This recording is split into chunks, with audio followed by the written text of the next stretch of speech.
Hi guys, so today we will be learning otosclerosis. This is a very important topic that has been repeated many times in previous exams. So if this question comes for your exam, you have to write like this to score best marks. Start from the definition.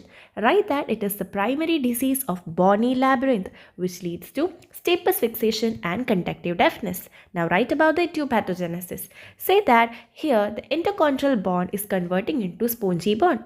What is happening? There is osteoclastic resorption of the laminar bond and osteoblastic deposition of new cancellous bond. The most common site is fissula antifenestrum, which is situated in front of the oval window. When this involves the stapes footplate, it gets fixed and then conductive hearing loss. What are the etiologies? It can be hereditary, which is autosomal dominant. It can be hormonal, that is progresses in times of pregnancy, puberty or menopause. The race, Caucasians are more prone, 20 to 30 years are more prone, and it is also associated with infections like measles. Now coming to the clinical features, divide it as symptoms and signs. First write hearing loss, which is bilateral, insidious, progressive, conductive hearing loss. Then paraacusis villi, a hallmark, which means the person hears better in noisy surroundings. And soft voice, the people will speak in low volume because their bone conduction is preserved. Then tinnitus will happen in case of cochlear otosclerosis. Vertigo can happen if the focus invades the labyrinth.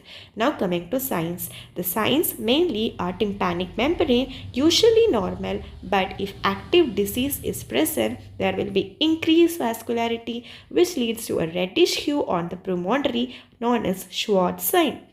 Now coming to the tuning fork test, since it is conductive hearing loss, Rinne will be negative. Weber will be lateralized to the ear with greater loss because it is a bilateral condition. Now coming to pure tone audiometry, there will be loss of air conduction for lower frequencies. And in case of bone conduction, we can see a dip at 2000 Hz known as the Carhart notch. Now coming to tympanometry, we can see a AS curve. This is the AS curve. And in case of stapedial reflex, if stapes is involved, we can see absent stapedial reflex.